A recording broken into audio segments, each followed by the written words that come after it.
민주당 소병훈 의원 전화 연결하도록 하겠습니다.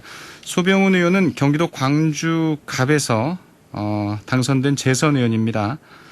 민주당 전당대회에서 최고위원에 출마하고 있죠. 예, 전화 연결돼 있습니다. 소병훈 의원님 안녕하세요.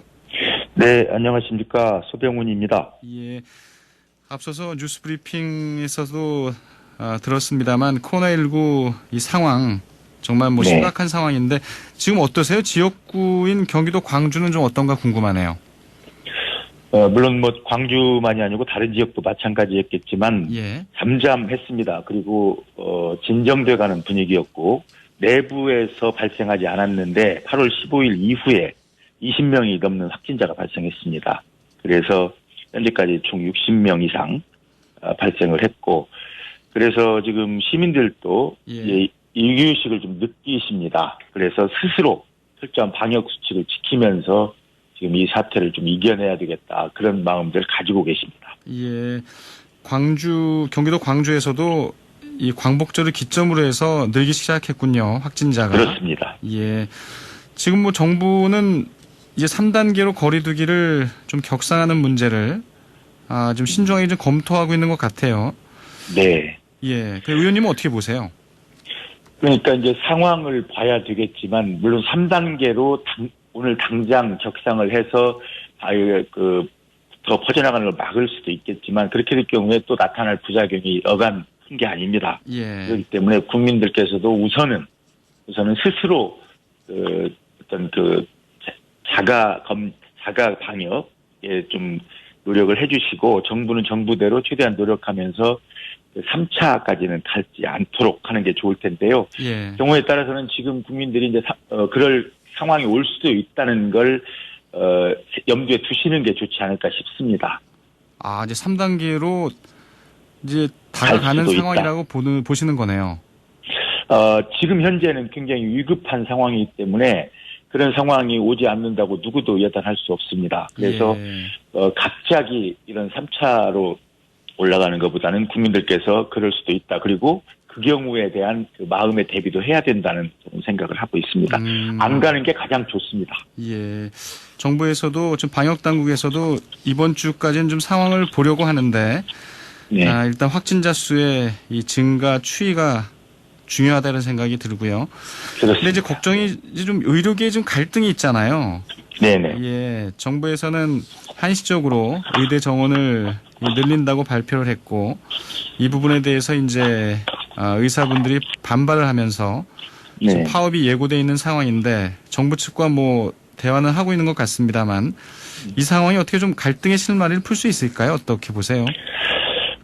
이 문제는 참으로 오래된 문제입니다. 우리 국민들께서도 다 아시는 문제인데요. 어느 때때로 이런 문제가 드러나가지고 정부와 의료계가 갈등 혹은 대화 뭐 이런 걸 반복하는데요. 저는 지금은 매우 엄중한 시기다. 코로나라는 과거에 이 문제로 정부와 의료계 간에 어떤 그 다툼이 있었던 경우하고 다르다. 그래서 저는 잠시 멈췄으면 좋겠다는 생각이 들고요. 그리고 정말 많은 국민들이 관심을 갖고 있는 문제이기 때문에 과거 원전이나 이런 문제처럼 잠시 멈추고 약간 진정된 다음에 예컨대 공론화위원회 같은 그런 부분에 전 국민의 어떤 의견을 들어보는 그런 절차가 있었으면 좋겠고요. 그리고 거기에 맞춰서 정부와 의료계가 다시 한번 대화를 하는 게 좋겠다. 다만 지금은 이런 시기는 엄중한 시기고 의료계뿐만 아니고 모든 부분이 코로나 방역에 집중해야 될 때다. 그런 생각을 합니다. 멈췄으면 좋겠다는 얘기는 이제 이 예고된 파업은 좀 중단했으면 좋겠다 이런 얘기죠? 그렇습니다. 이거 정부와 그 의료계가 이 문제로 타협하고 대화하고 토론하는 것을 일단 지금은 좀 멈췄으면 좋겠다. 이 의료계뿐만이 아니고 지금 사회 각계에서도 코로나가 어느 정도 진정될 때까지는 모든 건 코로나 방역에 집중했으면 좋겠다는 그런 뜻입니다. 예.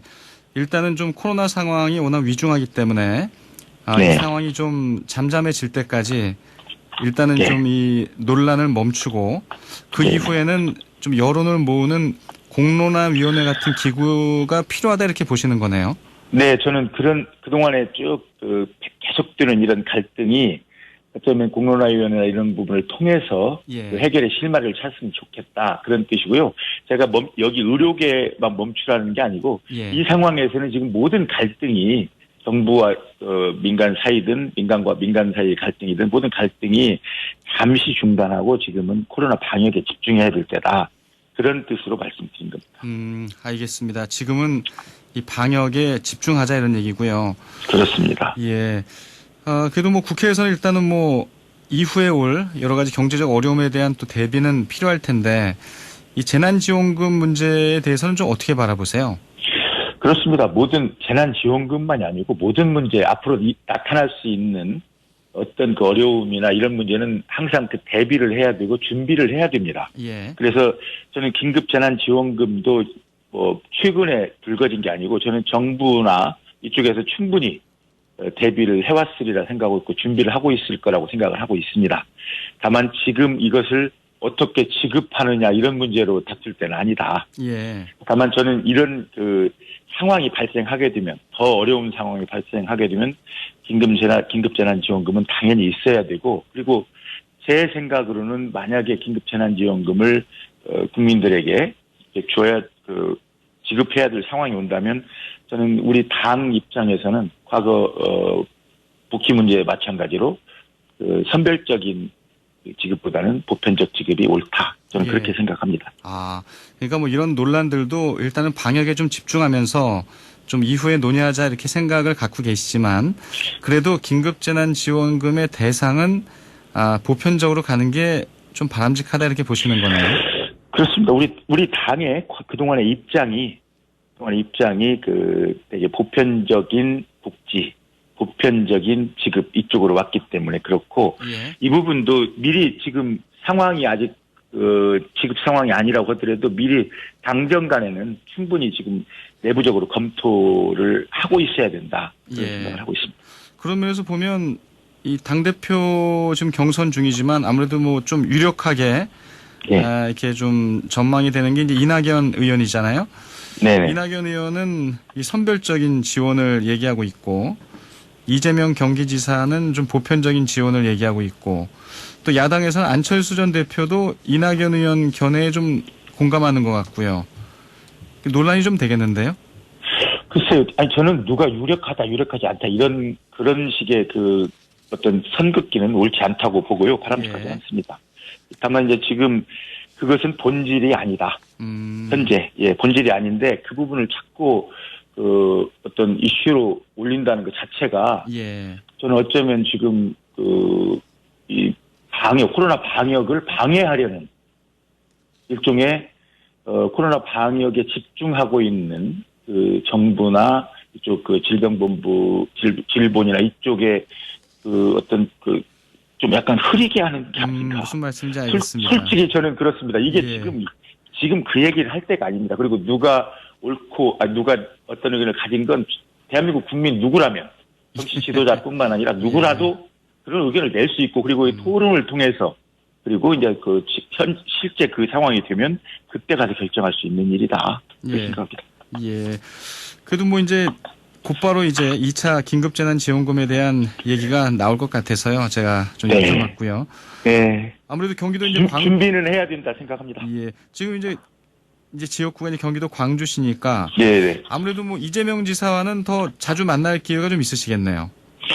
그렇습니다. 만나는 것보다도 지역구 국회의원과 해당 광역 단체장과의 관계는 매우 긴밀합니다. 왜냐하면 그 지역 사업을 단순히 제가 경기도 광주라고 해서 광주의 일만 단체장과 협의하고 그런 게 아니고 경기도 전체의 일도 협의를 합니다. 왜냐하면 그 일들이 우리 지역과도 연관성이 있기 때문에. 그래서 지역을 위해서는 늘 긴밀한 협조도 해야 되고 좋은 관계를 유지해야 된다. 저는 그렇게 생각합니다. 뭐 지금 대목에서 이제 최고위원으로 나선 좀 이유를 좀 여쭤봐야겠네요. 네. 제가 최고위원으로 나선 많은 분들이 거의 공통적으로 말씀하시는 것이 우리 당 입장에서는 다음 정권 재창출이 첫째 과제다 그런 얘기를 하시고요. 그리고 그 정권 재창출을 위해서는 이제 저는 그렇게 얘기합니다. 문재인 정부의 후반부 성공적인 마무리가 가장 중요하다. 그리고 후반부의 성공적인 마무리를 위해서는 당정청 관계가 매우 중요하다. 근데 제가 지난 2년 동안 가장 최근까지 최고위에 참석하면서 제가 이제 그 논의 내용들을 보면 당청 관계는 매우 긴밀하고 동지적인 관계인데 당정 관계에서 예. 약간의 이견이 나오고 있고 그리고 어느 부분에서 나오는지를 저는 잘 보고 있습니다. 그리고 그 상황의 변화, 시간에 따라서 어떻게 변하는지도 좀 파악을 하고 있기 때문에 앞으로 그 후반부, 문재인 정부 후반부의 그 안정적인 그리고 성공적인 마무리를 위해서는 그 부분 당정 관계에서 지금까지 해오던 방식에 어떤 변화가 있을 경우 거기에 직접적으로 좀 개입을 해야 되고 적극적인 참여가 필요하겠다. 예. 거기에는 그래도 제가 가장 최근까지 쭉 해왔기 때문에 네. 가장 적합하다 이런 예. 생각으로 출마를 했고요. 예. 그리고 이제 제가 이제 그동안에 국회에서 쭉 함께 해온 의원님들이 계십니다. 과거 우리 민주주의자 김근태 의장과 함께 해왔던 민평년이라는 예. 의원들의 그 모임이 있는데 거기에서도 저에게 좀 권유를 했습니다. 출마를 했으면 좋겠다. 그래서 예. 제가 나오게 됐습니다. 알겠습니다. 그 이재명 지사가 지금 뭐 굉장히 이제 이 여론조사상으로는 높은 지지율을 지금 유지하고 계시고요.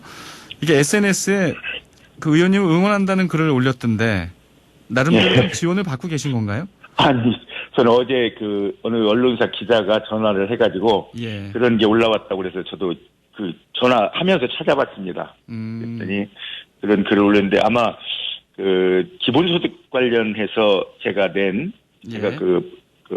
SNS에 쓴 그 글에 아마 기본소득 관련해서는 서로 의견이 많이 일치하는 부분이 있습니다. 예. 거기에 대해서 기본소득에 대한 이해가 좀 깊은 분이 최고위 지도부에 가면 어떻겠나 하는 생각에서 일종의 응원하는 글이라고 생각합니다. 그래서 이재명 지사가 이 기본소득 확신범이라는 표현까지 쓰신 거네요. 예, 그렇게 썼더라고요. 알겠습니다. 예. 이 상임위는 지금 이제 국토위원이시잖아요. 그렇습니다. 그래서 아무래도 뭐 부동산에 관심을 가지실 수밖에 없을 텐데 네. 추미애 장관이 얘기한 이 부동산 문제에 대한 시각, 이를테면 이 부동산 가격이 오르는 건 이 투기 세력과 일부 편승한 투기 심리 때문이다 이렇게 얘기를 했는데 이 부분은 좀 어떻게 보시나요? 저는 충분히 그것도 국무위원으로서 걱정스러운 얘기를 할 수 있고 투기 세력과 투기 비후 세력 그리고 그 투기 세력과 투기꾼 비후 세력을 보이지 않는 손으로 조종하면서 일단 정부와 국민 사이에 갈등을 유발시키거나 정부의 신뢰를 떨어뜨리는 그 세력들. 예. 이건 제가 국토위에서도 여러 번 강조한 겁니다. 이 사람들이 우리 주택정책, 부동산 정책을 어렵게 하는 큰 부분을 차지하고 있다. 예. 그래서 저도 얘기한 부분인데 거기에는 저도 추미애 의원과 동의를 하지만 언론에 일부 인용된 젊은 주부와 젊은 층 이런 말이 들어갔는데 그건 추미애 장관의 SNS 전문을 읽어보지 않은 사람입니다. 예. 그게 전형적으로 왜곡시키는 전형적인 문장이다 생각드는데요. 네, 알겠습니다. 이제 그런 식의 비트는 그러니까 정부 관계자의 말을 비트는 그런 행위들은 저는 하지 않았으면 좋겠다. 그게 바로 어쩌면 보이지 않는 세력의 행위처럼 정부와 알겠습니다. 국민 사이를 이간질할 수 있다 이런 생각입니다. 이제 민주당 전당대회 얼마 안 남았는데요. 좋은 결과 있기를 기대하고요. 선전하시고요. 오늘 얘기 잘 들었습니다.